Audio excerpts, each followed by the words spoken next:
Les aventures de Tom Pouce, film réalisé en 1958 par Georges Pal. Scénario de Ladislas Fodor, d'après le conte des frères Grimm, paru en 1819. Longtemps avant que l'homme n'ait appris à voler, avant que le ciel ne soit noirci par la fumée des locomotives, il y avait, très loin, au-delà des mers navigables, un charmant petit pays.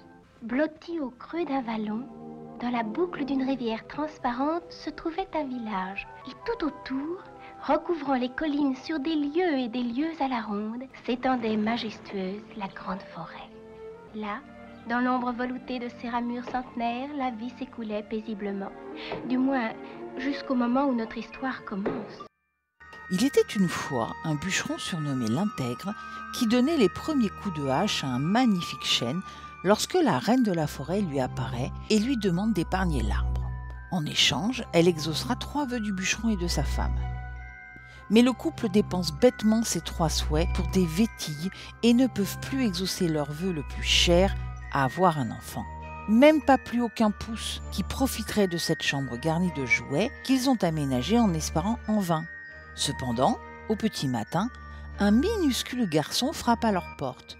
C'est Tom Pouce, leur fils adoptif envoyé par la reine de la forêt. Il ne mesure qu'1 pouce de haut, mais c'est assez pour ses parents fous de bonheur. Tom est intelligent, sympathique, joyeux et toujours prêt à rendre service. Sa petite taille attire l'attention de 2 étrangers qui veulent l'acheter en vue de l'exhiber dans des foires. Indigné, son père refuse bien évidemment, et les 2 inconnus s'en vont. En réalité, ce sont des voleurs qui se nomment Ivan et Ulysse et qui projettent de voler l'or du trésor. Alors qu'ils tentent désespérément d'accéder au butin, ils voient Tom Pouce qui vole dans les airs accroché à un ballon. Ivan le crève avec un lance-pierre et récupère Tom dans son chapeau. Merci, je vous dois la vie. C'est la moindre des choses, jeune homme. Le destin a voulu me placer sur ton chemin. C'est tout. Jeune homme, à propos de destin, il semble que tu sois tombé juste au moment où mon collègue et moi cherchions de l'aide pour accomplir une bonne action. Ah, je vous aiderai bien. Bon, que faut-il que je fasse? Viens par là. Ah, à nous, mon cher Tom Pouce. Écoute-moi bien, c'est enfantin. Tu vois, le maire de ce village est une crapule notoire, n'est-ce pas? Il a pris l'argent de tous les pauvres orphelins et il l'a caché là-dessous avec l'intention d'en profiter tout seul. Alors, si en descendant cette corde, tu parviens à extirper le trésor, nous irons le distribuer à tous les pauvres petits qui en ont tellement besoin, hein? Tu vois, Antoine, tout arrive à qui sait attendre. Il a gobé comme une mouche cette histoire idiote. Eh, attendez! Qu'est-ce qui me prouve que cet argent ira vraiment aux orphelins? Oh, tu as ma parole d'honneur. Et tu as la mienne.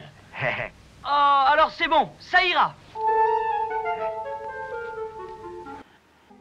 Leur méfait accompli, nos 2 larrons s'en vont de leur côté et Ivan donne une pièce d'or à Tom qui rentre chez lui.